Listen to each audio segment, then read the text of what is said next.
बिस्मिल्लाहिर्रहमानिर्रहीम। अस्सलाम वालेकुम गाइस, मैथ डॉट क्लाउड में आपको वेलकम।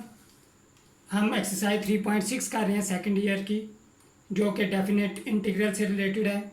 आज हम क्वेश्चन नंबर 7 को सॉल्व करेंगे। तो चले इसे सॉल्व करते हैं। इसको मैं 2 डिफरेंट मेथड से सॉल्व करवाऊँगा। 2 डिफरेंट मेथड से सॉल्व करवाने का मकसद सिर्फ ये होगा कि आप लोगों को आइडिया हो कि हम क्वेश्चन को किस तरह 2 डिफरेंट मेथड से सॉल्व कर सकते हैं।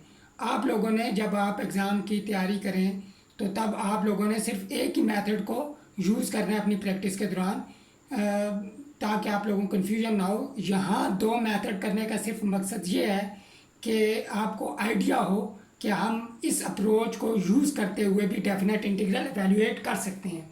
चलें इसे हम स्टार्ट करते हैं। Let I is equal to 1 integral from 1 to 2 x square plus 2 dx। यहाँ हम सब्स्टिट्यूशन करेंगे। फर्स्ट जो मेथड है वो सब्स्टिट्यूशन मेथड से करवाऊंगा मैं, कि पुट, आप पुटिंग ये नीचे भी कर सकते हैं। Put u is equal to x square plus 2, तो डी यू हमारे पास हो जाएगा 2x और 2 का 0 हो जाएगा हमारे पास डिफरेंशियल, तो यहाँ dx आ जाएगा। और हमने x, अगर हम न्यूमरेटर में देखें हमारे पास x dx है, तो लिहाजा यहाँ हम x dx की वैल्यू निकालेंगे, तो हमारे पास du/2 इक्वल आ जाएगा x dx के। अब डेफिनेट इंटीग्रल वाले जो क्वेश्चन होते हैं उनमें हमेशा ये याद रखें आप, जब हम सब्स्टिट्यूशन करते हैं तो तब लाजमी अपर और लोअर लिमिट दोनों चेंज होती हैं हमारी सब्स्टिट्यूशन के मुताबिक। अब देखें, when x is equal to 1, जब x 1 होगा हमारे पास, फिर हमने जो सब्स्टिट्यूशन फर्स्ट स्टेप की होती है जहाँ सब्स्टिट्यूशन, उसमें हम वो वैल्यू पुट करते हैं वेरिएबल की जगह। तो then u is equal to 1 square 1 plus 2 u3 हो जाएगा। और when x is equal to 2, इस केस में क्या होगा, जब यहाँ हम 2 पुट करेंगे 2 स्क्वायर 4 हो जाएगा, 4 plus 2 6, then u is equal to 6 आ जाएगा। अब इस सब्स्टिट्यूशन को हम अपने इंटीग्रल में यूज़ करते हैं, तो हमारे पास i is equal to integral from, अब 1 जब हमने x1 था तो u हमारे पास 3 आया, और जब x2 था u 6 आएगा, और x dx की जगह हम du/2 पुट करेंगे, और x स्क्वायर प्लस 2 की जगह u, और यहाँ पे हमारे पास i इज इक्वल टू 1/2 जो है वो हम इंटीग्रल से बाहर लिख लेंगे, integral from 3 to 6 1/u du। अब हम ये रूल पढ़ चुके हैं कि जब हमारे पास डिनोमिनेटर में फंक्शन हो और न्यूमरेटर में इस फंक्शन का डेरिवेटिव हो, तो तब हमारे पास आ जाता है लॉग ऑफ फंक्शन। जो डिनोमिनेटर में फंक्शन होता है उसका नेचुरल लॉग, इसका एंटी डेरिवेटिव आ जाता है। तो लिहाजा इस केस में हमारे पास u हमारे पास डिनोमिनेटर में है, न्यूमरेटर में 1 है, u का डेरिवेटिव 1 मौजूद है, लिहाजा i is equal to 1/2 log of u limit from 3 to 6। अब हम ये लिमिट अप्लाई करेंगे, i इज इक्वल टू हमारे पास आ जाएगा 1/2 log of upper limit 6 u की जगह, minus log of lower limit 3 u की जगह, i इज इक्वल टू 1/2। यहाँ हम लॉग का डिफरेंस लॉ यूज़ करेंगे, उसके मुताबिक ये यहाँ पे हमारे पास 6/3 आ जाएगा। कि लॉग का डिफरेंस लॉ कुछ ये होता है कि log m minus log n ये इक्वल होता है लॉग m/n के। ये हमने लॉ यूज़ किया। अब 3 और 6 कैंसिल आउट हो जाएंगे दोनों, तो 1/2 लॉग ऑफ 2 आ जाएगा। ये हमारा रिक्वायर्ड आंसर आ जाएगा। आप फिर फर्दर सिंप्लीफिकेशन भी कर सकते हैं कि लॉग का एक पावर रूल हम पढ़ते हैं कि log m raise to power n ये इक्वल होता है n log m के। अब हम इसे रिवर्स केस में यूज़ करेंगे। 1/2 log ऑफ 2 है, तो log 2 power 1/2 I is equal to log of square root 2 आ जाएगा। ये फर्दर सिंप्लीफिकेशन थी स्क्वायर यूनिट। ये हमारा क्वेश्चन नंबर 7 इस तरह ख़त्म हुआ। इसका अब इसकी मैं डिफरेंट दूसरा जो तरीका है उससे करवाता हूँ।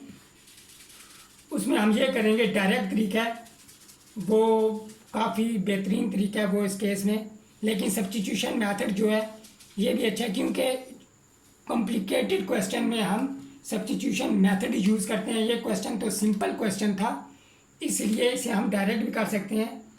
अब अगर हम फंक्शन देखें डिनोमिनेटर में, वो x² + 2 है और इसका डेरिवेटिव लें तो हमारे पास 2x आता है।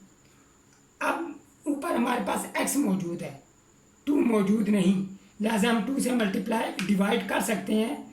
फिर इस तरह हमारे पास ये होगा कि हम ये रूल यूज़ कर सकेंगे, f'(x) जो अभी मैंने लिखा भी था, f(x) dx के नीचे फंक्शन हो, ऊपर फंक्शन का डेरिवेटिव, तो ये हो जाता है log f(x). तो यहाँ पे हम 2 से मल्टीप्लाई डिवाइड करेंगे।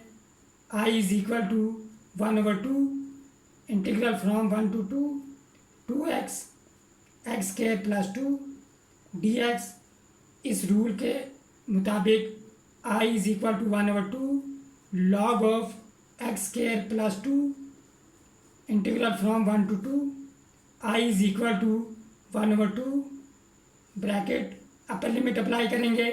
अपर लिमिट 2 है, 2² हमारे पास 4 हो जाएगा +2 माइनस लोअर लिमिट अप्लाई करेंगे जो कि 1 है, 1² 1 हो जाएगा, 1 + 2, तो ये हमारे पास आ जाएगा 1/2 log 6 माइनस log 3। ये सिंप्लीफिकेशन हम पहले पार्ट में कर चुके हैं, तो हमारा आंसर log √2 स्क्वायर यूनिट आ जाएगा। अब हम क्वेश्चन नंबर 8 सॉल्व करेंगे। क्वेश्चन नंबर 8 में हमें ये इंटीग्रल दिया गया, डेफिनेट इंटीग्रल। हम लेट लेंगे I is equal to integral from 2 to 3x - 1/x whole square dx। अब हमने इसका स्क्वायर ओपन करना है। हम जानते हैं a - b whole square equal होता है a² - 2ab + b²। तो यहाँ पे x - 1/x whole square equal हो जाएगा x² - 2ab + b² 1/x²। x और x कैंसिल आउट हो जाएंगे, तो लिहाजा हमारे पास ये फार्मूला बनेगा जो यहाँ हम यूज़ करेंगे। तो हमारे पास आ जाएगा I is equal to integral from 2 to 3 x² - 1/x² 2 + 1/x² dx। अच्छा, एक और मैं आपको टेक्निक बता दूं जो सबसे बेहतरीन टेक्निक है डेफिनेट इंटीग्रल को एवेल्यूएट करने की, वो आप यूज़ करें, क्योंकि कॉम्प्लिकेटेड और जो लेंथी क्वेश्चन होते हैं डेफिनेट इंटीग्रल्स के, उनमें वो टेक्निक आपका बहुत सा टाइम बचाती है। मसलन देखें, हमने करना ये होगा, आपने नोट करनी है ये बात, कि हमें जो इंटीग्रल दिया गया होगा हम उसका इनडेफिनेट इंटीग्रल कंसीडर करेंगे। ये I is equal to limit के बगैर। अब हमने इसे लिमिट के बगैर एवेल्यूएट करना है। एवेल्यूएशन सेम होगी, एवेल्यूएशन में कोई फ़र्क नहीं पड़ेगा, सिर्फ जब लिमिट होगी वो अलग हमें पुट करनी पड़ेगी। एवेल्यूएशन जो इंटीग्रल की होगी, इंटीग्रेशन जो होगी वो सेम होगी। तो क्या कहते हैं, ये तरीका क्यों बेस्ट है ये भी आपको पता चल जाएगा। अब इंटीग्रेट करेंगे, अलग अलग कर लेंगे। x² dx - 2 integral dx plus integral x⁻² dx। जब भी आपके पास इंटीग्रेशन में x⁻n आ जाए, यानी कि n की जगह आपके पास 2, 3, 4 पावर हो या कोई रैशनल नंबर हो 2/3, 3/4, लेकिन 1 नहीं होनी चाहिए, 1 नॉट इक्वल टू 1।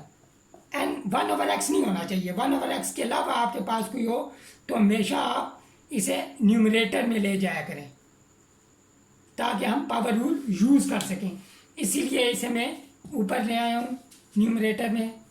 अब जब इसे वैल्यूएट करेंगे i इज़ इक्वल टू हमारे पास x³/3 minus 2x plus x raise to power -1 divided by -1। i is equal to x³/3 minus 2x minus plus minus हो जाएगा 1/x।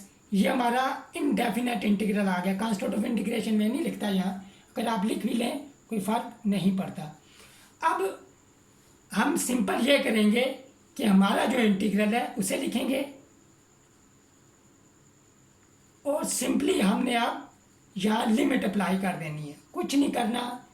इस आंसर को लिखें आप x³/3 minus 2x minus 1/x और limit from 2 to 3। c लिखने की ज़रूरत नहीं है, अगर आप c लिखें भी लिमिट अप्लाई करेंगे तो c कैंसिल आउट हो जाएगा, ये याद रखें आप। यह भी मैं आपको समझा भी दूंगा। तो क्या कहते हैं, आप लिमिट अप्लाई करें।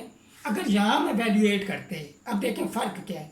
यहाँ में अपर लिमिट लोअर लिमिट लिखनी पड़ती, यहाँ भी यहाँ भी यहाँ भी, फिर यहाँ पे हमें अपर लिमिट लोअर लिमिट यहाँ पे भी यहाँ पे भी, फिर हम इन्हें अलग अलग वैल्यूएट करना पड़ता। इसका फ़ायदा ये है कि जब हमने वैल्यूएट कर लिया, लिखेंगे उस पूरे आंसर को। अब उस पूरे आंसर पे हम एक ही दफ़ा अपर और लोअर लिमिट अप्लाई करेंगे। अब पहले हम इस पूरे आंसर पे अपर लिमिट अप्लाई करेंगे, तो x की जगह 3 पुट करेंगे। 3³ 27/3 माइनस 2 × 3 6 हो जाएगा माइनस 1/3। अब यहाँ ख्याल करना है, जब हम लोअर लिमिट अप्लाई करेंगे तो माइनस आता है, तो फिर इनके साइन चेंज हो जाएंगे। माइनस लोअर लिमिट अप्लाई करेंगे 2³ 8/3, यहाँ पे प्लस हो जाएगा, प्लस 2 × 2 4 प्लस 1/2। ये हमारे पास लोअर लिमिट अप्लाई करने से ये वैल्यू आ जाएंगी।